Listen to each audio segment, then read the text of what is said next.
हिंदी बस शुण बर किसी गप केते पढ़ा पच्चीस जाए पढ़ा 30 जाए पढ़ा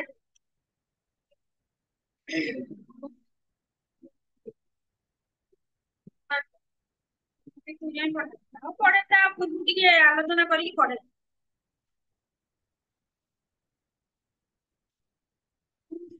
पुस्तक मतलब कौन खांबा कौन प्रदीप पश्चिम बजार कपट नहीं तांब प्रदीप ସେମାନେ କେଉଁଠି ଖେଳୁଥିଲେ କୃଷ୍ଣଙ୍କର ପୁତ୍ର ମାନେ ଜଙ୍ଗଲ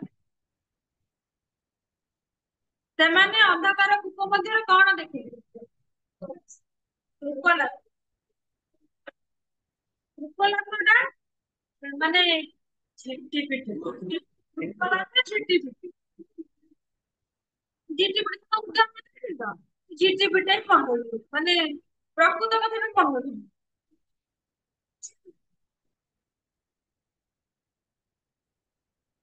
ତାକୁ ସମସ୍ତେ ମିଶିକିନା ମାନେ ଉପରକୁ ବାହାର କରିବାକୁ କଣ କରୁଥିଲେ ଟାଣୁଥିଲେ କହୁଥିଲେ ସପ୍ତାହରେ ସବୁ ଗୋଟେ ରସି ତିଆରି କରିକି ତାକୁ ତା ଲାଞ୍ଚ ଉଠେଇକି ଟାଣୁଥିଲେ ନାଇଁ ଚକ୍ରପାଣୀ କିଏ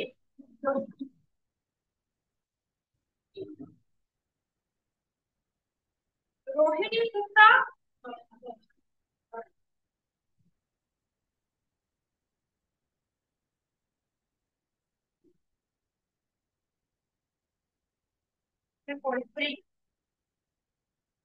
କଣ ହେଇଛି ନା ଶ୍ରୀକୃଷ୍ଣଙ୍କୁ ଯାଇକି ଶାମ୍ବ ପ୍ରତିଦିନ ଆଉ ତାଙ୍କର ପୁତ୍ର ମାନେ ଯାଇକି କହିଛନ୍ତି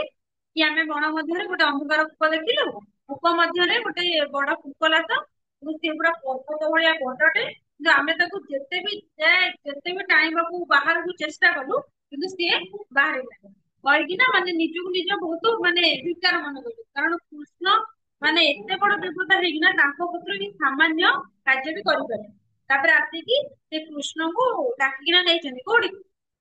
ସେଇ ଯୋଉ ବଣରେ ଯୋଉ ସେଇ କୂପ ମଧ୍ୟକୁ ନେଇଛନ୍ତି ଡାକିକି ନାଇଁ ହେମନ୍ତ ଘର ବନ ଯାଇ କୂପେ ଚାହିଁଲେ ଭବଗ୍ରାହୀ କିଏ ନା ଶ୍ରୀକୃଷ୍ଣ ତାପରେ ଗଲେ ସେ କୂପ ମଧ୍ୟକୁ ଯାଇକି କୂଅ ଭିତରକୁ କିଏ ନା ଶ୍ରୀକୃଷ୍ଣ ଅନେଇଲେ ଦେଖିଲେ ଘୋର ଅନ୍ଧକାର ନିର୍ଜଳ ତୃଣେ ମହାବଳ ନିର୍ଜଳ ମାନେ ତା ଭିତରେ ଜଳ ଟିକେ ବି ନାହିଁ ଆଉ କଣ ନା ତୃଣକର ମାନେ ସବୁ ଘାସ ଲତା ସବୁ ଫୁଲ ହେଇଯାଇଛି ଆଉ ପୁରା ଅନ୍ଧାର ଦେଖିବାକୁ କଣ ସେ କୂଅ ଭିତରେ ଅଦ୍ଭୁତ କୃପଲାଥ ପାଏ ପ୍ରାୟତଃ ଶରୀର ହେଲା କୃପଲାଥ ଶରୀର ଶୀତଇ ଗିରି କୁମ୍ଭ ପ୍ରାୟ ଗିରି ମାନେ ପର୍ବତ ସବୁ କଣ ଦେଖିଲେ ସେ କୂଅ ମଧ୍ୟକୁ ଯାଇ ଦେଖିଲେ ତା ଭିତରେ ପୁରା ଅନ୍ଧାର ହେଇଛି ଆଉ ଗଛ ଆଉ ସବୁ ଲଟାରେ ସେ ପୁରା ଫୁଲ ହେଇଯାଇଛି ଆଉ କଣ ନା ଅଦ୍ଭୁତ କୃପଲାଥ ମାନେ ଏଣ୍ଡୁଅ ସାମାନ୍ୟ ଛୋଟଟା ଏଡିକି ହେଇଥିବ ସେ ପୁରା ମାନେ ଗୋଟେ ପର୍ବତ ଭଳିଆ ପୁରା ବଡଟା କୃପଲାଥ ତାକୁ ଦେଖିକି ନା ପୁରା ମାନେ ଆଶ୍ଚର୍ଯ୍ୟ ହେଲେ କିଏ ଶ୍ରୀକୃଷ୍ଣ ଜାଣିଛନ୍ତି କିନ୍ତୁ ତାଙ୍କ ପୁଅ ମାନଙ୍କୁ କହିବେ କି ମୁଁ ଏଇ କଥା ସବୁ ଜାଣିଛି ଶ୍ରୀକୃଷ୍ଣ କିନ୍ତୁ ଆଗକୁ ଜାଣିଛନ୍ତି ଅଧ ବଦନ ଉର୍ଦ୍ଧ୍ୱ ଦେଖି ଚକିତ ଦେବରାଜ ଅଧଗତି ମାନେ ଅଧଗତି ଉର୍ଦ୍ଧଗତି ଅଧଗତି ମାନେ ତଳୁ ସେ ତଳୁକୁ ମୁହଁ କରିଛି ତାର ଉପରକୁ ଲାଞ୍ଜ ଅଛି ହେଲା ଅଧଗତି ମାନେ ତଳୁକୁ ମୁହଁ ଉର୍ଦ୍ଧ୍ୱରେ ଅଛି ଉପରକୁ ଅଛି ତାର ଲାଞ୍ଜ ଦେଖି ଚକିତ ଦେବରାଜ ମାନେ ଏମିତି ଅବସ୍ଥା ଯେମିତି ଅଛି ତାକୁ ଦେଖିକି ମାନେ ଶ୍ରୀକୃଷ୍ଣ ପୁରା ଆଶ୍ଚର୍ଯ୍ୟ ହେଇଗଲେ ଦୟା ସାଗର ଦେବ ହରି ତାଲାଞ୍ଜ ବାମ ପରେ ଦରି ଦୟା ସାଗର ମାନେ କିଏ ନା ଶ୍ରୀକୃଷ୍ଣ କାହିଁକି ନା ସେ ଯିଏ ବି ଯାହା ଭୁଲ କରିଥାଏ ସେ କ୍ଷମା କଲେ ତାକୁ ସେ ଦୟା ଦିଏ ମାନେ କ୍ଷମା କରିଦିଏ ଠିକ ଅଛି ତାଲାଞ୍ଜ ବାମ ପରେ ଧରି ମାନେ ଇଏ ଏତେ ଟାଣି ଓଟାରି ହେଲାନି ଶ୍ରୀକୃଷ୍ଣ କିନ୍ତୁ ତାଙ୍କର ବାମ ହାତରେ ତାକୁ ତା ଲାଞ୍ଜକୁ ଧରି ଏମିତି ଟେକି ନେଇଆଇଲେ ମାନେ ସେ ପଳେଇ ଆସିଲା ବାହାରକୁ କୁକୁ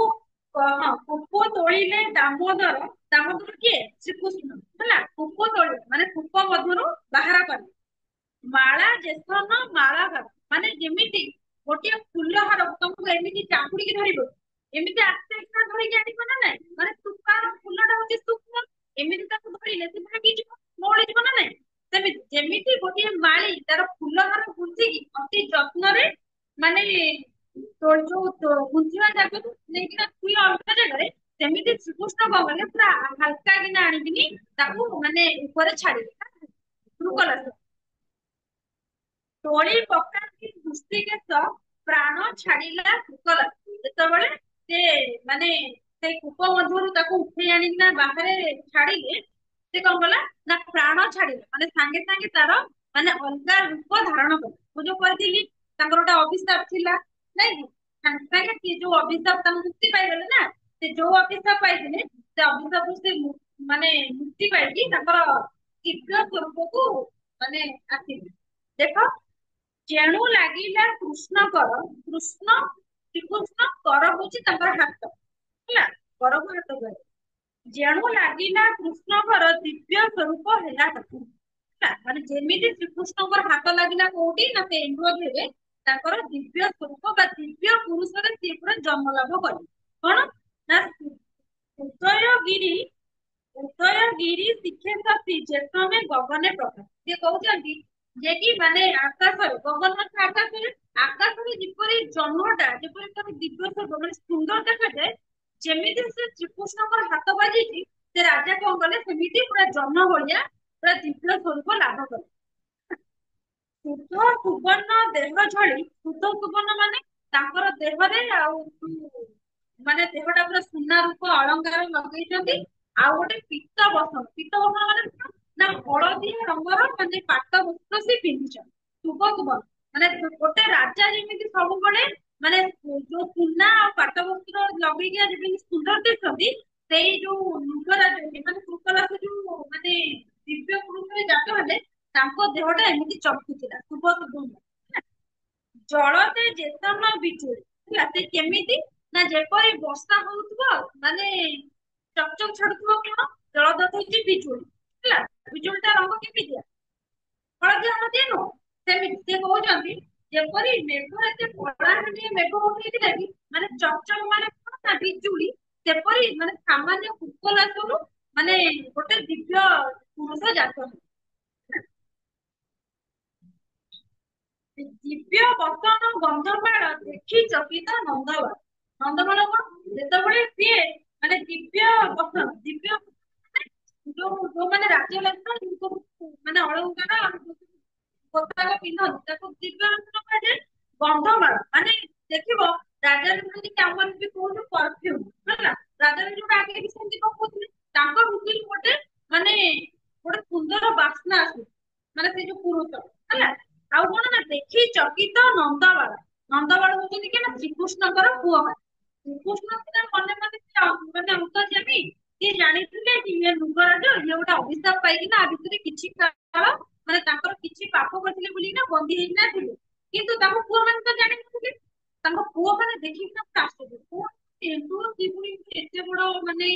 ଦିବ୍ୟ ପୁରୁଷ, ତାପରେ ପୁଣି ସୁନା ଅଳଙ୍କାର ସବୁ ପୋଷାକ, ସେଗୁଡା ସବୁ ଦେଖିକିନା ଆଶ୍ଚର୍ଯ୍ୟ ହେଲେ, କାରଣ ଆଗରୁ ସେ କିଛି ଜାଣିନାହାନ୍ତି, ସେ ପୁରା ଆଶ୍ଚର୍ଯ୍ୟ ହେଇଗଲେ। ତାହା ଜାଣନ୍ତି କୃଷ୍ଣ ଏକେ ବିଖ୍ୟାତ ଅର୍ଥ ନର ଲୋକେ। ସେ କହୁଛନ୍ତି ଏଇ ଯୋଉ ନର୍କରେ, ସେ ଯୋଉ ଉପଲାକ୍ଷରେ ଯୋଉ ନର୍କରେ ଘାଣ୍ଟି ହଉଥିଲେ, ତା କଥା କିଏ ଜାଣିଛି ନା କେବଳ ଏକମାତ୍ର ଶ୍ରୀକୃଷ୍ଣ ଜାଣିଛନ୍ତି। କାରଣ ଶ୍ରୀକୃଷ୍ଣଙ୍କର ପରସ୍ପର୍ଶ କଲେ ହିଁ ସେ ମୁକ୍ତି ପାଇବେ। କାରଣ ଶ୍ରୀକୃଷ୍ଣ ଜାଣିଥିବେ ନିହାତି, ଯେତେବେଳେ ତାଙ୍କୁ ଅଭିଶାପ ହେଇଥିଲା, ନୃଗରାଜ ଯେତେବେଳେ ଅନ୍ଧକାର କୂପ ମଧ୍ୟରେ ଥିବେ, ତାଙ୍କୁ ଯେତେବେଳେ ଶ୍ରୀକୃଷ୍ଣ ଯାଇକି ତାଙ୍କ ନିଜ ହାତରେ ଉଠେଇକି ଆଣିବେ, ସେତେବେଳେ ତାଙ୍କ ପାପର କ୍ଷୟ ହବ, ଆଉ ସେ ମୁକ୍ତି ପାଇବେ। ସେ କଥା କହୁଛନ୍ତି ତାହା ଜାଣନ୍ତି କୃଷ୍ଣ ଏକା, କୃଷ୍ଣ ଏକା ଜାଣିଥିଲେ। ବିଖ୍ୟାତ ଅର୍ଥ ନରଲୋକ, ମାନେ ଏଇ ନରକରେ ସେ ଯୋଉ ଘାଣ୍ଟି ହଉଥିଲେ ତାର ଅର୍ଥ କେବଳ କିଏ, ଶ୍ରୀକୃଷ୍ଣ ହିଁ ଜାଣିଥିଲେ। ତାର ବଦନ ଚାହିଁ ହସି ଉଚ୍ଚନ୍ତି ପ୍ରଭୁ ବ୍ରହ୍ମରାଜ, ମାନେ ସେ ଯୋଉ ଯିଏ ନୃଗରାଜ ତାଙ୍କର ମୁଖକୁ ଚାହିଁକିନା ବ୍ରହ୍ମରାଜ କିଏ ନା ଶ୍ରୀକୃଷ୍ଣ ପଚାରୁଛନ୍ତି କଣ ନା ତୁ ମହାଭାଗ ପୁଣ୍ୟ ଦେବୀ ଦେବତା ପ୍ରାୟ ନୁହଁ, କହୁଛନ୍ତି ତୁ ଏଇ ମହାଭାରତ ବର୍ଷରେ ତମେ ଯୋଉ କଣ ନା ପୁଣ୍ୟ ଦେବୀ ମାନେ ପୁଣ୍ୟ ରାଜା ହେଲା, ପୁଣ୍ୟ ଦେବୀ ଦେବତା ପ୍ରାୟ ନୁହଁ, ମାନେ ମୁଁ ତମକୁ ମାନେ ଦେବତା ସହିତ ମାନେ ସମ୍ମାନ କରୁଛି, ମାନେ ମୁଁ ତମକୁ ଦେବତା ଭଳିଆ ମାନେ ମାନୁଛି। କାହାକୁ ନା ନୃଗରାଜକୁ। କିଏ କହିଲେ ନା ଶ୍ରୀକୃଷ୍ଣ କହିଲେ ହେଲା। ମୁଁ ତମକୁ ଦେବତା ଭଳିଆ ମାନୁଛି, କହ ତୁ କେବଳ ପୁରୁଷ କିମ୍ବା ହଇଲୁ ଉତ୍କଳ। ମାନେ ଶ୍ରୀକୃଷ୍ଣ ସବୁ ଜାଣିଛନ୍ତି, କିନ୍ତୁ ଯେତେ ଜାଣିଥିଲେ ବି କଣ ନା, ମାନେ ସିଏ କଣ ପାପ କରିଛନ୍ତି, କୋଉ ପାପ କାଟିକିନା ମାନେ ଏତେ ନର୍କ ଭୋଗ କରୁଛନ୍ତି, ତାଙ୍କ ମୁହଁରୁ ଜାଣିବାକୁ ଚାହିଁବେ। କାହା ମୁହଁରୁ? ମାନେ ମୃଗ ରାଜଙ୍କ ମୁହଁରୁ ଜାଣିବାକୁ ଚାହିଁବେ। କହିଲେ ତୁ କେବଳ ପୁରୁଷ, ମାନେ ତମର ଘର କୋଉଠି, ତମେ କିଏ, କୋଉ ପୁରୁଷ ତମେ, ମାନେ କେଉଁ ପାପରୁ ତମେ ମାନେ ଏଇ ମାନେ ନର୍କ ଭୋଗ କରୁଛ, ମତେ ତମେ କୁହ। କିଏ? ଶ୍ରୀକୃଷ୍ଣ କହିଲେ ମୃଗରାଜ। କଣ ପାଇଁ କହିଲୁ ତୁ ଭୂତର ହେଲା। ବିପାକ ବତୁ ଭୋଗ କରି ଶରୀର ଅନ୍ଧକୂପେ ଭାରି। ସେ କହୁଛନ୍ତି ତୁ କି ପାପ କରିଥିଲୁ, ସେ କୋଉ ପାପ ଭାରରୁ ଅନ୍ଧକାର କୂପ ମଧ୍ୟରେ, ଯେହେତୁ ସେ ଏତେ ବଡ ରାଜା, ମୃଗରାଜ ବହୁତ ବଡ ରାଜା ଥିଲେ, ଦାନୀ ରାଜା ଥିଲେ ହେଲା। ତ ଏତେ ବଡ ରାଜା ହେଇକିନା ଏମିତି କି ପାପ ତୁ କରିଛ କି, ସେଇ ପାପରୁ ତୁ ଗୋଟେ ଅନ୍ଧକାର କୂପ ମଧ୍ୟରେ ମାନେ କେତେ କାଳ ହେଲାଣି ତମେ ମାନେ ବନ୍ଦୀ ହେଇକିନା ଥିଲ। ତାଙ୍କୁ ପଚାରୁଛନ୍ତି ଏକୁପେ ଅଛୁ କେତେ କାଳ କହ ନ କରି ଅବହେଳା। ସେ କହୁଛନ୍ତି ଟିକେ ବି ହେଲେ ଅବହେଳା ନ କରିକିନା ତୁ ମତେ କହ, ଏଇ ଅନ୍ଧକାର କୂପ ମଧ୍ୟରେ ତମେ କେତେ କାଳ ହେଲାଣି ବନ୍ଦୀ ହୋଇକିନା ଅଛ। ତୁହି ତ ନୋହୁ ପାପୀ ଜନ କହ କେବଳ ବୁଝା। ମାନେ ତମର ତ ମାନେ ପୋଷାକ ଆଉ ତମର ଦିବ୍ୟ ପୁରୁଷ ଦେଖିକି ଲାଗୁଛି କି ତମେ କେବେ ବି ପାପୀ ପୁରୁଷ ହେଇନଥିବ। ତମେ ନିହାତି ବହୁତ ଭଲ ମଣିଷଟେ ହେଇଥିବ, କିନ୍ତୁ କଣ ମାନେ ଏଇ ଯୋଉ ତମର ପାପର ଯୋଉ ଭାଗିଦାରଟା, କଣ ପାଇଁ ତମେ ଏତେ ବର୍ଷ ହେଲାଣି ଅନ୍ଧକାର କୂପ ଭିତରେ ଥିଲ, ତ ମତେ ସେଇଟା କୁହ।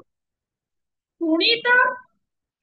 ଶୁଣିତେ ଯୋଗ୍ୟ ଯେବେ ମୁହିଁ କହ ନିର୍ଭୟ ଚିତ୍ତ ହୋଇ। ଯଦି ତୁ ଭାବୁଛୁ କି ତୋର ସେଇ ମାନେ ନର୍କଗାମୀର କଥା ଶୁଣିବା ପାଇଁ ମୁଁ ଯୋଗ୍ୟ, ମାନେ ଶ୍ରୀକୃଷ୍ଣ କହୁଛନ୍ତି ମୁଁ ଯୋଗ୍ୟ, ତାହେଲେ ତୁ ନିର୍ଭୟରେ ତୁ ମତେ କହିପାରୁ। ଯଦି ତୋ ଇଚ୍ଛା ତୁ କହିପାରିବୁ, ନ କହିଲି ନାହିଁ ଆଉ ହେଲା।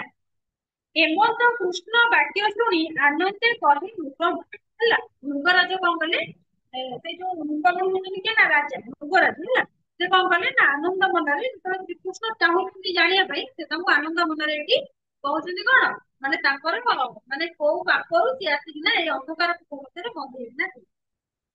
ବୁଝି ହଉଛି ନା ବୁଝି ହଉଛି? ବୁଝି ହଉଛି? ବୁଝି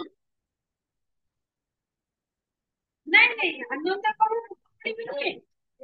ସେ ଯୋଉ ରାଜା କହୁଛନ୍ତି ମୃଗରାଜ ହେଲା। ମାନେ କୃଷ୍ଣ ବାକ୍ୟ ଶୁଣି ଯେତେବେଳେ କୃଷ୍ଣ ତାଙ୍କୁ କହିଲେ ଯଦି ତୁ ମତେ ଯୋଗ୍ୟ ଭାବୁଛୁ, ତାହେଲେ ମୁଁ ତୋ ନର୍କଗାମୀର କଥା ଜାଣିବି, ତାହେଲେ ତୁ ନିର୍ଭୟରେ କଥା କହ। ଏଇ କଥା ଯେତେବେଳେ ଶୁଣିଲେ, ତାହେଲେ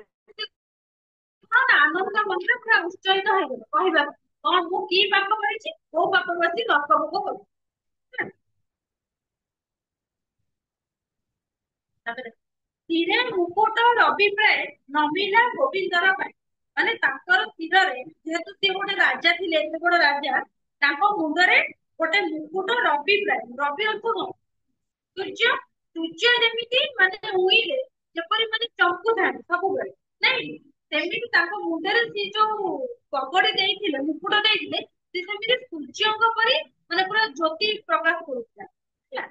ନମିଲା ଗୋବିନ୍ଦର ପାଏ, ପାଏ ଅର୍ଥ ହଉଛି ପାଦ, ଗୋବିନ୍ଦ ଅର୍ଥ ହଉଛି ଶ୍ରୀକୃଷ୍ଣ। ଫାଷ୍ଟ ସିଏ ଯେତେବେଳେ କଣ କଲେ ନା ଶ୍ରୀକୃଷ୍ଣଙ୍କୁ ଜାଣିବାକୁ ଚାହିଁଲେ, ଶ୍ରୀକୃଷ୍ଣଙ୍କୁ କହିବାକୁ ଗଲେ ପ୍ରଥମେ ସେ ଆଣ୍ଠୁ ମାଡି ଶ୍ରୀକୃଷ୍ଣଙ୍କର ପାଦରେ ନମସ୍କାର କଲେ ହେଲା। ଭୋନାଥ ନୃପରାଜ ମୁହି ଇକ୍ଷ୍ୱାକୁ ବଂଶେ ଜାତ ହୋଇ। ସେ କହୁଛନ୍ତି ମୋ ନାଥ, ମାନେ ଶ୍ରୀକୃଷ୍ଣ କହୁଛନ୍ତି କି ହେ ନାଥ, ମୁଁ ହଉଛି ମୃଗରାଜ, ମୋ ନାଁ ହଉଛି ମୃଗରାଜ, ମୁଁ ଇକ୍ଷ୍ୱାକୁ ବଂଶ, ଇକ୍ଷ୍ୱାକୁ ହଉଛି ସୂର୍ଯ୍ୟ ବଂଶ ହେଲା। ସୂର୍ଯ୍ୟ ବଂଶ କିଏ ଜନ୍ମ କରିଥିଲେ? ରାମଚନ୍ଦ୍ର ହେଲା। ଇକ୍ଷ୍ୱାକୁ ବଂଶରେ ମୁଁ ଜାତ ହୋଇଛି ବା ସୂର୍ଯ୍ୟ ବଂଶରେ, ଜଗତ ମଧ୍ୟ ଯେତେ ଦାନୀ ତାହାଙ୍କ ମଧ୍ୟ ମୁଁ ଅଗ୍ରଣୀ। ମାନେ ଜଗତରେ ଯେତେ ଅଛନ୍ତି, ତାଙ୍କ ମଧ୍ୟରୁ ସବୁଠାରୁ ଅଧିକ ଦାନୀ ରାଜା ହଉଛି ମୁଁ। ଅଗ୍ରଣୀ ମାନେ କଣ? ସବୁଠାରୁ ଆଗରେ ହେଲା। ମୁଁ ତାହା ଆଠୁ ଭଲ ଜାଣି ମୁଁ କି କହିବି ପରିମାଣ। ପରିମାଣ ଅର୍ଥ ହଉଛି ମାନେ ପ୍ରମାଣ କରି। ସେ କହୁଛନ୍ତି ମାନେ ଶ୍ରୀକୃଷ୍ଣ କହୁଛନ୍ତି କି ତୁ ଏ କଥା ସବୁ ଜାଣିବୁ, ମୁଁ କେତେ ଦାନୀ ରାଜା, କାରଣ ଶ୍ରୀକୃଷ୍ଣ ଥିଲେ କଣ ଭଗବାନ ଥିଲେ, ଅନ୍ତର୍ଯାମୀ ଥିଲେ। ତୁ ଏ କଥା ସବୁ ଜାଣିଛୁ, କିନ୍ତୁ ଖାଲି ପ୍ରମାଣ କରିବାକୁ ଖାଲି ମୋ ପାଟିରୁ ତୁ ଶୁଣିବାକୁ ଚାହୁଁଛୁ। କିଏ? ମୃଗରାଜ କହିଲେ ଶ୍ରୀକୃଷ୍ଣ। ସର୍ବଭୂତଙ୍କର ଆତ୍ମା ତୁହି ଅତ୍ୟନ୍ତ ଜ୍ଞାନ ତୋର ସର୍ବଭୂତ ଜାଣିଛ କେତେଟା ଭୂତ? ରାଷ୍ଟ୍ରପତି ସେ କହୁଛନ୍ତି ସବୁ ଭୂତଙ୍କର ମାନେ ଦେଖ ଆମର ଯୋଉ ମାନେ ଆମର ଯୋଉ ପୃଥିବୀଟା ତିଆରି ହେଇଛି କଣ ହେଇଛି ଆମର ଗୋଟେ ବିଶ୍ୱାସ ଅଛି। ଆମର ଯୋଉ ଦିନ ହଉଛି କି ରାତି ହଉଛି ଆମେ ଜାଣିଛୁ ନା ଏସବୁ ସୃଷ୍ଟି କରିଛନ୍ତି କିଏ ନା ଭଗବାନ ସୃଷ୍ଟି କରିଛନ୍ତି। ସେ କହୁଛନ୍ତି ପଞ୍ଚଭୂତଙ୍କ ମଧ୍ୟରେ ତୁ ହଉଛୁ ଅଗ୍ରଣୀ ବା ପଞ୍ଚଭୂତକୁ କିଏ ତିଆରି କରିଛି ନା ତୁ ହିଁ ତିଆରି କରିଛୁ। ଆଉ କଣ ନା ଅତ୍ୟନ୍ତ ଜ୍ଞାନ ତୋର କାରଣ ତୋର ହଉଛି ଜ୍ଞାନ ଅପାର କାରଣ ଜଗତରେ ଯାହା ଯେମିତି ଘଟେ ସବୁ ତୋରି ଦୟାରୁ ହିଁ ଘଟେ ହେଲା। ପୁନାଥ ଭଲେ ଏହା ଜାଣୁ କେବଳ ମତେ କରୁନ ମାନେ ଯେହେତୁ ସର୍ବଭୂତଙ୍କର ସମନ୍ୱୟରେ ମାନେ ତୁ ଗଢିଛୁ ତାହେଲେ ଯିଏ ଯୋଉଠି ଅଭିଶାପ ପାଇଲା କି ମାନେ ଯିଏ ଯୋଉଠି ଯୋଉ କାମ କରି ସବୁ ଜାଣିଛୁ କିନ୍ତୁ ତୁ ଖାଲି ପ୍ରମାଣ କରିବା ପାଇଁ ମୁଁ କହିଛି କି ନାହିଁ ତୁ ସେଇଥିପାଇଁ ମତେ ଖାଲି ପଚାରୁ ମତେ ପ୍ରମାଣ କରିବାକୁ ମାନେ ଶ୍ରୀକୃଷ୍ଣ ଜାଣିଛନ୍ତି କିନ୍ତୁ ମୃଗର ଯୋଉ ପଚାରୁଛନ୍ତି କାଳେ ଇଏ ତାର ପାପ କଥା କହିବ କି ନାହିଁ ମତେ କିନ୍ତୁ ପ୍ରମାଣ କରିବାକୁ ତାଙ୍କୁ ପଚାରୁ ମୃଗର ତଥାପି ଆଜ୍ଞା ଘେନିଥିରେ କହିବି ତୋର ଛାମୁ ସେ କହୁଛନ୍ତି ତଥାପି ତୁମ ଆଗରେ ମାନେ ସ୍ଥିର ଅର୍ଥ ମୁଣ୍ଡ ନୁହେଁ କି ମୁଁ ମୋର ସବୁ ପାପ କଥା ତମକୁ କହିବି ନା କହୁ ଭୋନାଥ ଶୁଣ ମୋ ବଚନ ସେ କହୁଛନ୍ତି ଶୁଣ ମାନେ ଶ୍ରୀକୃଷ୍ଣ କହୁଛନ୍ତି ଭୋନାଥ ଏ ମୋ କଥା ଶୁଣ ଅନେକ ଦେଲି ଗୋରୁ ଗାଈ ହେଲା ଅନେକ ମାନେ ତାହାକୁ କଳନା କରାଯାଇ ପାରିବ ନାହିଁ। ମୁଁ କହିବି ଏକ ଦୁଇ ସେଟା କଣ ଗୋଟେ ସଂଖ୍ୟା ବୁଝଉଛି ମୁଁ କହିବି ଏତେ ଏତେ ତମେ ବୁଝିବ କଣ ଅନେକ କଣ ବୁଝିବ ମାନେ ବହୁତ ଅନେକ ସେ ଗୋରୁ ଦାନ ଦଉଥିଲେ କିଏ ନା ମୃଗରାଜ ଗୋରୁ ଦାନ ଦଉଥିଲେ ସଂଖ୍ୟା କହିବି ମୁହିଁ କେତେ ଗୁଣ ଉପମା ବହୁତ ଉପମା ତ ତୁଳନା କରୁ ହେଲା ମୁଁ କହିବି ଗୋଟେ ଝିଅର ମୁହଁ ହଉଛି ଜହ୍ନ ପରି କି ପଦ୍ମ ଫୁଲ ପରି ତାର ମୁହଁ କଣ ମୁଁ ପଦ୍ମ ଫୁଲକୁ ତା ସହିତ ତୁଳନା କରେ ନା ତାଙ୍କ ଦାନ ତୁଳନା କରି ମାନେ ସେ କେତେ କେତେ ସବୁ ଦାନ ଦେଇ କେତେ ନା ସଂଖ୍ୟା କରିବି ମୁହିଁ କେତେ ଗୁଣ ଉପମା ବହୁତ ମାନେ ଉପମା ହଉଛି ଉଦାହରଣ ଦେଇକି ମୁଁ ତମକୁ କହୁଛି ଭୂଇଁରେ ଅଛି ଯେତେ ଧୂଳି ଗଗନେ ଯେତେ ତାରା ଭୂଇଁରେ ଯେତେ ଧୂଳି ଅଛି ତମେ ଗଣିପାରିବ ଆକାଶରେ କେତେ ତାରା ଅଛନ୍ତି ତାକୁ ଗଣିପାରିବ ଗଣିପାରିବନି ଧୂଳି ଯେମିତି ଗଣି ହବନି କି ତାରା ଯେମିତି ଗଣି ହବନି ଯେତେ ଅସଂଖ୍ୟ ଅସଂଖ୍ୟ ସେମିତି ମୁଁ ଅସଂଖ୍ୟ ଅସଂଖ୍ୟ ଗୋରୁ ଦାନ କରିଛି ହେଲା ଆଉ କଣ ନା ବରଷା ଧାର ଯେତେ ହୋଇ ଏହି ପ୍ରମାଣ ଦେଲି ମାନେ ସେ କହୁଛନ୍ତି ମାନେ ଯୋଉ ପୃଥିବୀର ଯେତେ ଧୂଳି ଅଛି ଆକାଶରେ ଯେତେ ତାରା ଅଛି ଆଉ ବରଷା ଯୋଉ ପାଣି ପଡେ ବୁନ୍ଦା ବୁନ୍ଦା ସେ ପାଣିକୁ ଯେମିତି ଗଣି ହବନି କି ଧୂଳିକି ଯେମିତି ଗଣି ହବନି କି ତାରାକୁ ଯେମିତି ଗଣି ହବନି ସେ ଅଗଣିତ ସେମିତି ମୁଁ ଅଗଣିତ ଗୋରୁଦାନ କରିଛି ହେଲା ମାନେ ଏତେ ଏତେ ସବୁ ଗୋରୁଦାନ କରିଛି ମାନେ ମୁଁ ତାର ସଂଖ୍ୟା ହିଁ ରଖିଛି ଚିର ସମ୍ପୂର୍ଣ୍ଣ ରୂପବନ୍ତୀ ସାଧୁ ତରୁଣ ଗୋଷ୍ଠାବତୀ ସେ କହୁଛନ୍ତି ମୁଁ କେମିତିକା ଗାଈ ଦାନ କରେ ନା ଯୋଉ ଗାଈ ମାନେ କ୍ଷୀର ଦଉଥିବ ଆଉ କଣ ନା ସାଧୁ ତରୁଣ ଗୋଷ୍ଠାବତୀ ମାନେ ତାର ବାଛୁରୀ ଥିବ ଯୋଉ ଗାଈ ହେଲା ବାଛୁରୀ ଥିବ ଆଉ ସେ କ୍ଷୀର ଦଉଥିବ ସୁନ୍ଦର ସୁକପିଳ ବନ ସୁନ୍ଦର ସୁକ ମାନେ ସୁନ୍ଦର ବନ ମାନେ ଆମର ଯେମିତି କଳା ଆଉ ଧଳା ଗାଈ ବହୁତ ସୁନ୍ଦର ଦେଖାଯାଆନ୍ତି ମାନେ ଛୋଟ ଛୋଟ ଗାଈ ସେମିତି ମାନେ ବହୁତ ସୁନ୍ଦର ରଙ୍ଗର ଗାଈ ଆଉ କଣ ନା ଉଚିତ ସୁବର୍ଣ୍ଣ ଶୃଙ୍ଗ ଗୁଣପୂର୍ଣ୍ଣ ମାନେ ସୁବର୍ଣ୍ଣ ଶୃଙ୍ଗ ମାନେ ତାଙ୍କର ଯୋଉ ସିଂହଟା ଯୋଉ କୃଷ୍ଣ ଥିବ କି ସେଇ ସିଂହରେ ଗୋଟା କଣ ଥିବ ନା ସୁନାର ସବୁ ଖଞ୍ଜା ହେଇଥିବ ସୁବର୍ଣ୍ଣ ଶୃଙ୍ଗ ହେଲା ଆଉ କଣ ପୁରରେ ରଜତ ଖଞ୍ଜଣି ଉଚିତ ଧନେ ତାହା ପୁରାରେ ଆମେ ଏମିତି ଚପଲ ପିନ୍ଧୁ ତାର ଯୋଉ ଗାଈର ଗୋଡର ଯୋଉ ତଳଟା ତାକୁ ପୁରା କହୁଛେ ସେ ପୁରରେ ରୂପାର ସବୁ ଲାଗିଥିବ ଆମର ଯେମିତି ଚପଲ ପିନ୍ଧୁନୁ ସେ ସେମିତି ରୂପାର ପିନ୍ଧିଥିବ ହେଲା ରଜତ ଦଉଛି ରୂପା ଉଚିତ ଧନେ ତାହା କିଣି ମାନେ ତାକୁ ରାଜା କିଣିକି ଦାନ ଦିଅନ୍ତି ମାଗଣା ଦୋହନ ଅର୍ଥେ କାଂସ୍ୟ ପାତ୍ର ମାନେ ଗାଈ ମାନେ ଯୋଉ ଧୋଇବା ପାଇଁ କଂସା ପାତ୍ର ବି ଦିଅନ୍ତି ଆଉ କଣ ଦିଅନ୍ତି ନା ବସ୍ତ୍ର କୁସୁମ ମାଳ ପାତ୍ର ଗନ୍ଧ ଚନ୍ଦନ ମାଳ ସାଜି ଚଢାରେ ବିପ୍ର ପାଦ ମାନେ ସିଏ ଯାହାକୁ ଦିଅନ୍ତି ମାନେ ସେ ବ୍ରାହ୍ମଣ ହେଇଥିବ ହେଲା ତାପରେ କଣ ନା ସେ ଯୋଉ ଗାଈଟା ବହୁତ ସୁନ୍ଦର ହେଇଥିବ ତାର ସିଂହରେ ଲାଗିଥିବ ଯୋଉ ସୁନାର ସିଂହରେ ଲାଗିଥିବ। ଆଉ କଣ ନା ଗୋଡରେ ରୂପାର ଖଞ୍ଜଣି ଲାଗିଥିବ। ଆଉ କଣ ହେଇଥିବ ନା ସେ ଯୋଉ ଗାଈ କି ମାନେ ଯେମିତି ଆପଣ ଦେଖିଛ ମାନେ ହାତୀ କି ଓଟ ଉପରେ ସବୁ ଯୋଉ ଭଲ ଭଲ କପଡା ପକାନ୍ତି। ପୁରୀ ଯାଇଥିବ ଏ ବାଲିଯାତ୍ରାରେ ବି ଅଛନ୍ତି ଓଟ ନା ଘୋଡା ସବୁ ଅଛି ହେଲା। ସେମିତି ମାନେ ସିଏ କଣ କରିଥିବ ନା ବସ୍ତ୍ର ବି ପିନ୍ଧିଥିବ ସେ ଗାଈ। ଆଉ କଣ ବାଲିଯାତ୍ରା ଯାଇନ ଦେଖିନ ଓଟ ଆଉ ଘୋଡା। ତାପରେ କଣ ହେଇଥିବ ନା କୁସୁମ ମାଳ ମାନେ ଫୁଲର ମାଳା ବି ସିଏ ପକେଇଥିବ ହେଲା। ଆଉ କଣ ନା ଗନ୍ଧ ଚନ୍ଦନ ମାଳା ସାଜି ତଢାରେ ବିପ୍ର ପାଦ ତଢାରେ ମାନେ ହଉଛି ଦୀପ। ମାନେ ସିଏ ଯୋଉ ବ୍ରାହ୍ମଣକୁ ଦାନ ଦିଅନ୍ତି ସେ ବ୍ରାହ୍ମଣ ସହିତ ସେ ଯୋଉ ଗାଈକି ପୂଜା ଅର୍ଚ୍ଚନା କରିକି ନା ଦୀପ ଦେଇକି ତାପରେ ସେ ଦାନ ମାନେ ଧୂପ ଘାସ ଫୁଲ ପୂଜା କରିକି ତାକୁ ଦାନ ଦେବେ। ବରିଲେ ଯେମନ୍ତ ବ୍ରାହ୍ମଣ ବରିଲି ମାନେ କଣ ବରଣ କରି ହେଲା। ଅନାଥ ସାବଧାନେ ଯୁବା ସୁଗୁଣ ସାଧୁଶୀଳ ଦରିଦ୍ର କୁଟୁମ୍ବ ଘର ସେ କହୁଛନ୍ତି ମୁଁ ଯୋଉ ବ୍ରାହ୍ମଣ ଯାହାର ଥିବ କଣ ତାକୁ ଗାଈ ଦାନ ଦେବି ଯାହାର ନଥିବ କଣ ନା ଯୁବା ସୁଗୁଣ ସାଧୁଶୀଳ ମାନେ ସେ ଯୋଉ ବ୍ରାହ୍ମଣକୁ ଦାନ ଦେଇଥିଲେ ସେ ବ୍ରାହ୍ମଣ ବହୁତ ଜ୍ଞାନୀ ଥିଲା କିନ୍ତୁ ବହୁତ ଗରିବ ଥିଲା। ଗରିବ ଲୋକଙ୍କୁ ଲିଙ୍ଗରାଜ ଦାନ ଦେଲେ ହେଲା। ଦରିଦ୍ର କୁଟୁମ୍ବ ଗହଳ ମାନେ ତା ସେ ଯୋଉ ବ୍ରାହ୍ମଣ ଘର କୁଟୁମ୍ବ ବହୁତ କିନ୍ତୁ ତାଙ୍କର ବହୁତ ଗରିବ ଥିଲେ କିନ୍ତୁ ସିଏ ବହୁତ ସାଧୁ ବ୍ରାହ୍ମଣଟେ ଥିଲେ।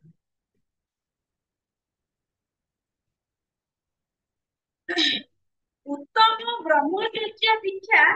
ବେଦା ଧୟନେ ମନ୍ତ୍ର ଶିକ୍ଷା କହୁଛନ୍ତି ସେ ଯୋଉ ବ୍ରାହ୍ମଣ ଯିଏ ସେ ବହୁତ ବେଦ ଅଧ୍ୟୟନ କରିଛନ୍ତି ଆଉ କଣ ନା ବହୁତ ବ୍ରହ୍ମଚର୍ଯ୍ୟ ଦୀକ୍ଷା ବି ନେଇଛନ୍ତି ନାଇଁ ଦୀକ୍ଷା ନେଇଛନ୍ତି ଆଉ ମନ୍ତ୍ର ତନ୍ତ୍ରରେ ମାନେ ସେ ବହୁତ ମାନେ ଭଲ ପଣ୍ଡିତ। ସେମାନେ ସେ ଯୋଉ ମାନେ ଗୋଟେ ଗରିବ ବ୍ରାହ୍ମଣକୁ ମାନେ ବାଛିଥିଲେ ବା ବରଣ କରିଥିଲେ ଗୋରୁ ଦାନ ଦବା ପାଇଁ।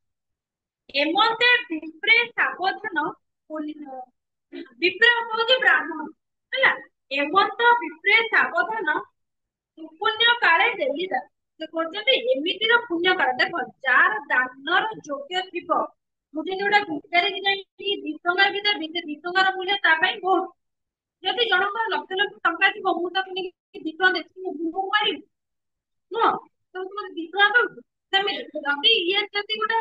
ପିଲା ବାଲା ଘରେ ବ୍ରାହ୍ମଣ ଘରେ ଯଦି ଗାଈ ଦାନ ଦେଇଥାନ୍ତି ସେ କଣ କି ଗାଈର ମୂଲ୍ୟ ବୁଝିଥାନ୍ତା ବୁଝିନଥାନ୍ତା ସେଥିପାଇଁ ଗୋଟେ ଗରିବ ସାଧୁ ଆଉ କଣ ନା ତାଙ୍କର ଦରିଦ୍ର ବି ଆଉ ସିଏ ବି ବହୁତ ମାନେ ପଣ୍ଡିତ ସେ ବ୍ରାହ୍ମଣ ଯିଏ ତାଙ୍କୁ ବାଛିକିନି ଦେଲେ କଣ ନା ଗାଈ ଦାନ ଦେଲେ।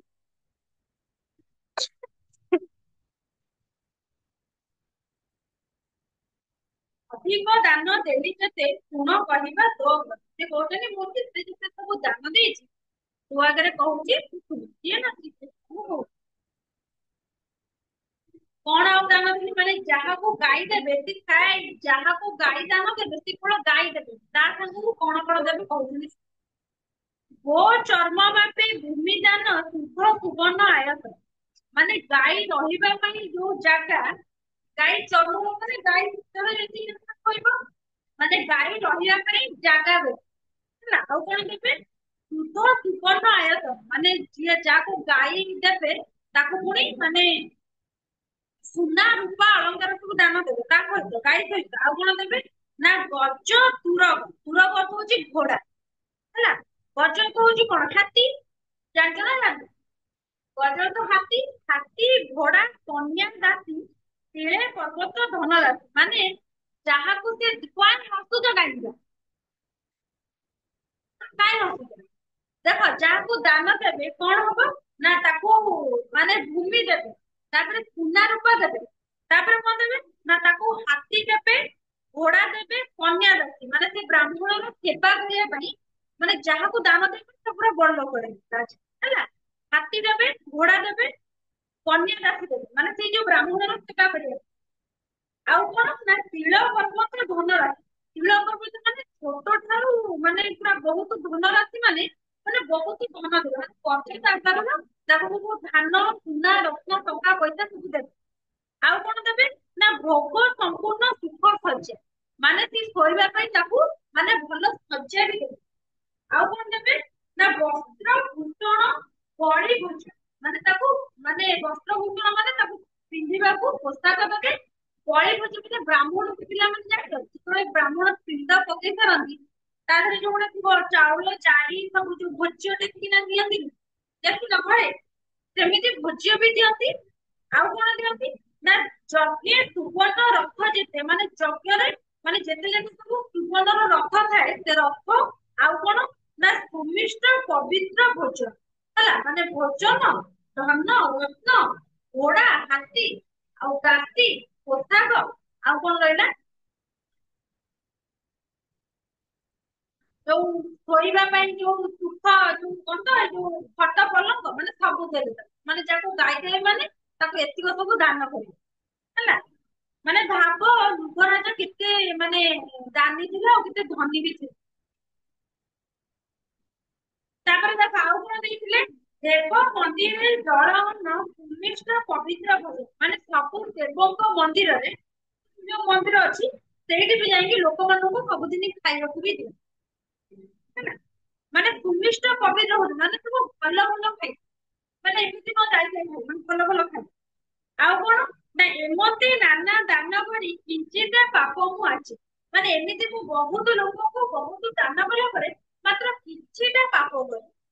ହେଲା ସେଇ ପାପ ଯୋଗୁରୁ ମୁଁ ଆଜି ନରକ ଭୋଗ କରୁଛି। ବ୍ରାହ୍ମଣ ଦାନ ନେଲା ଗାଈ ପିଟି ପଶିଲା ଗୋଷ୍ଠୀ ଗୋଟେ ମାନେ ତାଙ୍କର ଯୋଉ ଗୋଠ ଗାଈ ଯୋଉଠି ମାନେ ରାତିରେ ରୁହନ୍ତି ହେଲା ମାନେ ସିଏ ଗୋଟେ ବ୍ରାହ୍ମଣ ଯାଇକି ନେଇକି ଯାଉଥିଲା ବାଟରେ ଯୋଉଟା କୋଉଠି ଶୁଣ ଗୋଟେ ବ୍ରାହ୍ମଣ ନେଇକି ଯାଉଥିଲା ଗାଈ ତାକୁ ଦାନ ଦେଲି କୋଉଠି ନା ସାଧୁ ମୂଳ ଗରିବ ବ୍ରାହ୍ମଣଟେ ଯୋଉ ପୂର୍ବରୁ ପଢିଲା ସିଏ ଗାଈଟା ନେଇକିନା ଯାଉଥିଲା ଗୋଟେ ବାଟରେ ନେଇକି ଯାଉଥିଲେ ଚାଲି ଚାଲିକିନା ଯେତେବେଳେ ସନ୍ଧ୍ୟା ହେଇଯାଇଛି ସେତେବେଳେ ସେ ଗାଈଟା କଣ କରୁଛି ନା କଣ କରୁଛି ତାକୁ ମାନେ ଭିଟିକିନା ତାଙ୍କ ହାତକୁ ମାନେ ଯେତେବେଳେ ରାତି ହେଇଯାଇଛି ସେତେବେଳେ ତାଙ୍କୁ ପୁରା ଜୋର ଜବରଦସ୍ତି ଦେଖିନ ଗାଈକି ତମେ ଯାହା ଗୋଟେ ବସ୍ତୁକୁ ରଖ ତମର ତାକୁ ସେଟା ଲୋଭ ଲାଗିଯାଇଛି ଯେତେବେଳେ ସେ ଯିବ ନିହାତି ସେ କଣ କରିବ କି ତମ ଘର ଆଡେ ଖାଲି ଦୌଡିକି ପଳେଇଥିବ ଆସିବ ନା ନାଇଁ ତାକୁ ଜବରଦସ୍ତି ନେଇଯାନ୍ତି ଯେତେବେଳେ ସନ୍ଧ୍ୟା ହେଇଯାଇଛି ଯେତେବେଳେ ସେ ବ୍ରାହ୍ମଣ ନେଇକିନା ଯାଉଛି ସେ କହନ୍ତି ଜାଣିକି ନା ପିଟିକିନା ପଳେଇଯାଇଛି କୋଉଠିକି ନା ମୃଗ ରାଜଙ୍କର ଯୋଉ କୋଠ ଶାଳକୁ ସେ ପଳେଇ ଆସିଛି ହେଲା କିନ୍ତୁ ସେତେବେଳେ ରାତି ହେଇଯାଇଛି ବ୍ରାହ୍ମଣ ଆଉ ଖୋଜି ଖୋଜିକିନା ରାତିରେ ଆଉ ପାଇନି ହେଲା ତାପରେ ସକାଳେ କଣ କରିବ କଣ କଲ ଏଇଟା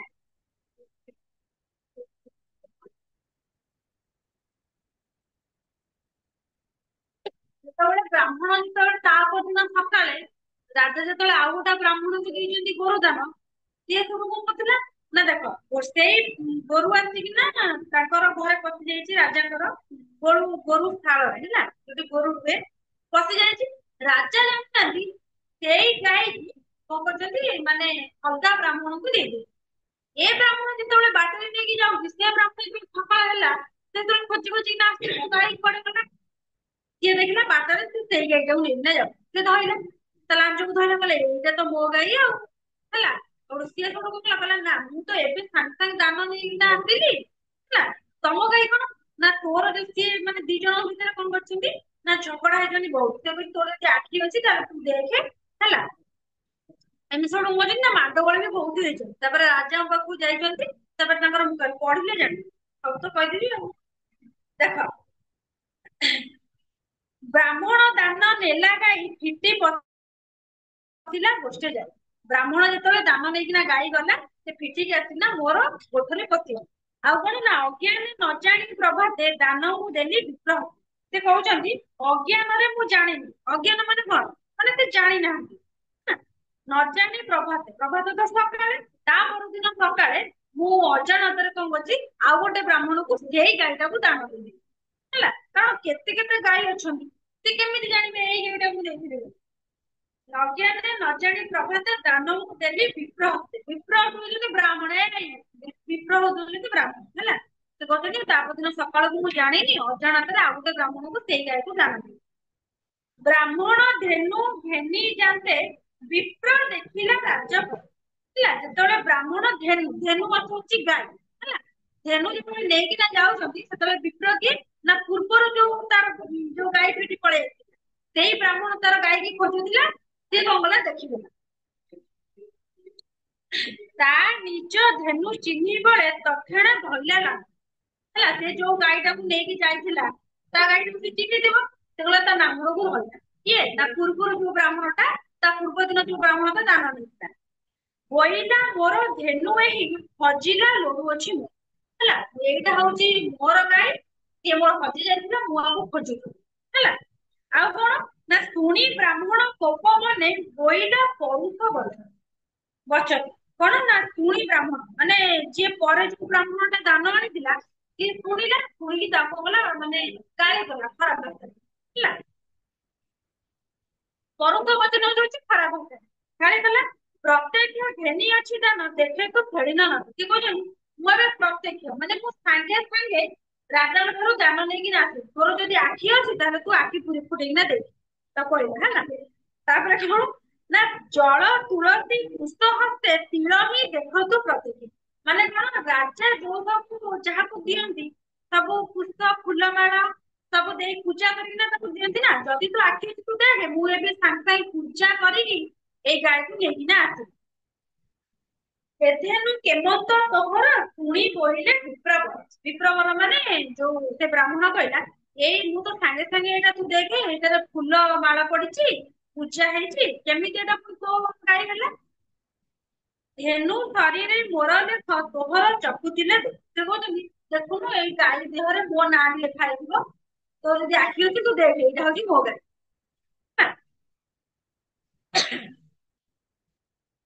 ତାପରେ ଦେଖ ଏମନ୍ତ କହି ଶୃଙ୍ଗ ଧରି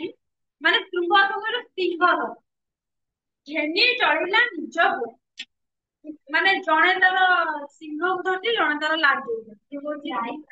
ହଁ ସେ କହୁଛି ଏଇଟା ହଉଛି ମୋ ଗାଈ ସେ ହଉଛି ମୋ ଗାଈ ବ୍ରାହ୍ମଣ ଘରେ ଲାଞ୍ଚ ଗାଈ ପୂର୍ବରୁ ଯିଏ ମାନେ ଇଏ କରିଥିଲା ସେ ଲାଞ୍ଚ ଧରିଛି ଆଉ ଏବେ ଯିଏ ସାଙ୍ଗେ ସାଙ୍ଗେ ନେଇକି ଆସିଲା ସେ କହୁଛି ସିଂହ ଧରି ଦି ଜଣ ଯାକ ଲାଞ୍ଚ ସେ ସିଂହ ଧରି ପ୍ରହାର ହଁ ଏମନ୍ତ ଉପୁଜିଲା ମନି ମନି ଅର୍ଥ ହଉଛି କି କଳି ହେଲା ଏମିତି ଉପୁଜିଲା କଳି ମାନେ ଦି ଜଣ ବୁଝିଲା ଟାଣି ଆଉ କଣ ନା କଳି ଭିଆଇ ପଥ ମଧ୍ୟ ପ୍ରହାର କଲେ ହସ୍ତପାତ ଏମିତି ମାନେ ପଥ ମାନେ ରାସ୍ତା ମଝିରେ ଦି ଜଣ କଣ କଲେ ନା ବାଡିଆ ବାଡି ହେଲା ମାନେ ପ୍ରହାର ମାନେ ଇଏ ତା ହାତକୁ ଗୋଡକୁ ସବୁ ମାଡ ହେଲା ବ୍ରାହ୍ମଣ ହଁ ଏମନ୍ତ ଉଚ୍ଚବାଚ ହୋଇ ମିଳିଲେ ମୋର ହୁଏ ଯାଏ ମାନେ ଏମିତି ମାନେ ସବୁ ଝଗଡା ଝାଟି ହେଇକି ସେ କହିଲା ଚାଲ ଯିବା କଣ ହେଇଛି କି ବାବା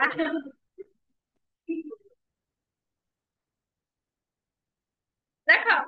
ଏ କଳି କୁଆଡେ ଗଲା ହଁ ଏମନ୍ତ ଉଚ୍ଚବାଚ ହୋଇ ମିଳିଲେ ମୋର ହୁଏ ଯାଏ ସେ କହୁଛନ୍ତି କି ଏମନ୍ତ ଉଚ୍ଚବାଚ ମାନେ ଏମିତି ଝଗଡା କରିକି ସାଙ୍ଗେ ସାଙ୍ଗେ ଧ୍ୟାନ ଦେଇଦେବେ ଦେଖ ଏମିତି ମାନେ ଝଗଡା ଝାଣ୍ଟି ହେଇକି କହିଲେ ଚାଲ ଆମେ ଯିବା କୋଉଠିକି ନା ରାଜାଙ୍କ ପାଖକୁ ଯିବା ହେଲା ବ୍ରାହ୍ମଣ ମୋର ମୁଖ ଚାହିଁ ବୋଇଲେ କୋପଭର ମାନେ ଦି ଜଣ ବ୍ରାହ୍ମଣ ଭିତରେ ଗୋଟାଏ ହେଇକି ଯଦି ଦାନ ମାନେ ସମସ୍ତେ ନିହାତି ରାଗିଯିବେ ରାଗିକି କୋପଭର ହେଇକି ରାଜାଙ୍କୁ ଯୋଉଠୁ ମାନେ ସବୁ ଖରାପ କଥା କହିବେ ଆଉ କଣ ନା ତୁମର ହସ୍ତେ ଧେନୁ ଦେଇ ଏବେ ହରିଲୁ ଗୀତ ମାନେ ପୂର୍ବ ବ୍ରାହ୍ମଣ ଯିଏ ସେ କହିଲେ କି ତୁ ତ ମୋ ହାତରେ ଦାନ ଦେଇଥିଲୁ ପୁଣି ଏବେ ମୋ ଠାରୁ ଛଡେଇ ନେଇକି ସେଇଟା ଆଉ ଗୋଟେ ବ୍ରାହ୍ମଣକୁ କେମିତି ଦେଇପାରିବୁ ସେ ନିହାତି ରାଜାଙ୍କୁ ପଚାରିବେ କିନ୍ତୁ ରାଜା ବି ଏ କଥା ଜାଣିନାହାନ୍ତି ଏଠି ଭୁଲ କାର ହଉଛି ଗାଈ ଗାଈ ନୁହଁ ରାଜା ଜାଣିନାହାନ୍ତି ଏତେ ଗାଈ ଭିତରେ ତୁ କୋଉଟା ଜାଣିକି କୋଉଟା ଦାନ ହଉଛି ବୋଲି ଉତ୍ସର୍ଗ ଦାନ ଯେଉଁ ଘରେ ଅନ୍ତେ ନରକ ଭୋଗ କରେ ଆଣି ସେ କହୁଛନ୍ତି କି ମୁଁ ତମକୁ ଗୋଟେ ଜିନିଷ ଦେଇଥିବି ଦାନ ଯଦି ତମ ଠାରୁ ଛଡେଇ ଆଣି ତମକୁ ଆଉ ଗୋଟେ କାହାକୁ ଦାନ ଦେବି ତାହେଲେ ଯିଏ ଏଇ କେମିତିଆ କାମ କରିବ ତାକୁ ନର୍କ ହବ ହେଲା ସେ ବ୍ରାହ୍ମଣ ଯେତେବେଳେ କହିଲେ ସେତେବେଳେ କଣ ନା ଏମନ୍ତ ବିପ୍ର ବାକ୍ୟ ଶୁଣି ବଜ୍ର ପଡିଲା ରମଣୀ ମାନେ ଶ୍ରୀକୃଷ୍ଣଙ୍କର ମୁଣ୍ଡରେ ବଜ୍ର ପଡି ମାନେ ପୁରା ଏମିତି ଘଡଘଡି ପଡେନି ଯେତେବେଳେ ଏ କଥା ଶୁଣିଲେ କି ଗୋଟାଏ ଯାହାକୁ ମାନେ ଦାନ ଦେଇଥିବ ତାର ନାଇଁ ଲିଙ୍ଗରାଜ ଶ୍ରୀକୃଷ୍ଣ କହିଲେ ଶ୍ରୀକୃଷ୍ଣ ଶ୍ରୀକୃଷ୍ଣ ରାଜାଙ୍କର ମୁଣ୍ଡରେ ମାନେ ସେ ଗୋଟେ ଉଦାହରଣ ଦେଇଛନ୍ତି ମାନେ ତାଙ୍କ ମୁଣ୍ଡରେ ଏମିତି ଚଡକ ପଡିଲା ମାନେ ଗୋଟେ କଥା ଯେମିତି ଶୁଣିଦେଲା ପରେ ଚଡ଼କ ପଡେ ଯେମିତି କହିଛନ୍ତି ଯିଏ କାରଣ ବ୍ରାହ୍ମଣ ବହୁତ ଜ୍ଞାନୀ ନା ସେ କହିଲେ "ଏଇ, ମାନେ ଦାନ ଦେଇଥିବା ଜିନିଷକୁ ଯଦି ତାଙ୍କ ଠାରୁ ରିଟର୍ନ ଆଣିକି ଆଉ କାହାକୁ ଦାନ ଦବ ସେଟା ମୁଁ ନ କରିବି ହେଲା। ମନି ପାଇଲି ମହାଭୟ ଗାତରେ କମ୍ପେ ମୁଁ କାୟ ଏଇ କାୟ ଅର୍ଥ ହଉଛି ଶରୀର। ମାନେ ସିଏ ଏତେ ଏତେ ଦାନ କରୁଛନ୍ତି କଣ ପାଇଁ ମାନେ ପୁଣ୍ୟ ଅର୍ଜନ କରିବା ପାଇଁ। ସାମାନ୍ୟ ପାପରୁ ଯଦି ସେ ନର୍କ ଭୋଗ କରିବେ ସେ କଣ କଲେ ନା ତାଙ୍କର ଦେହଟା ପୁରା ଥରିବାକୁ ଲାଗେ। ଉଭୟ ସଙ୍କଟ ଉଭୟ ସଙ୍କଟେ ପଡି କର ଯୁଗଳ ଧୀରେ ଯୋଉ ସେ କହୁଛନ୍ତି କି କଣ ନା ମୁଣ୍ଡରେ ହାତ ଦେଇକିନା ବହୁତ ଚିନ୍ତା କର ହେଲା ସଙ୍କଟରେ ପଡିକିନା ମାନେ ମୁଁ କଣ କରିବି। ବେନି ବିପ୍ରଙ୍କ ପାଦକୁ ସେ ପ୍ରବୋଧ କଲି ନାନା ମତେ ମାନେ ଦି ଜଣଙ୍କର ବ୍ରାହ୍ମଣର ପାଦରେ ରାଜା ଯାଇକିନା ବହୁତ ମାନେ ନେହୁରା ହେଇକିନା କହିଲେ କଣ କହିଲେ ନା ସଂକଳ୍ପ ଲକ୍ଷ୍ୟ ଧ୍ୟାନ କରି ବୋଇଲି ବିପ୍ର ପାଦ ସେ କହୁଛନ୍ତି କି ଏଇ ଯୋଉ ଗାଈ ତମେ ନିଅନି ମୁଁ ତମକୁ ଏଇ ଗାଈ ବଦଳରେ ମୁଁ ତମକୁ ଲକ୍ଷ ଲକ୍ଷ ଗାଈ ଦେବି କିନ୍ତୁ ତମେ ମତେ ଏତେ ବଡ ଅଭିଶାପ ଦିଅ ଯାଇକି ତାଙ୍କ ପାଦ ଧରିକିନା ତାଙ୍କୁ ଅନୁରୋଧ କର ଯେତିକି ପଢା ସ୍ଥଳ ପଢା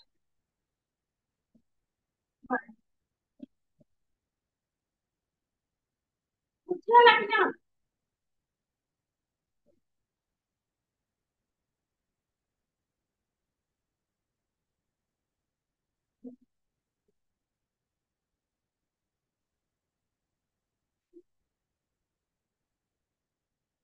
ନାଇଁ କହିଲେ କି ପଢିବାକୁ ଶହେ ପତି ଯାଇକି ପଢ ପଢ କୋଉଟା ବୁଝିହେଲାନି କୁହ ତମେ ବୁଝିପାରିଲ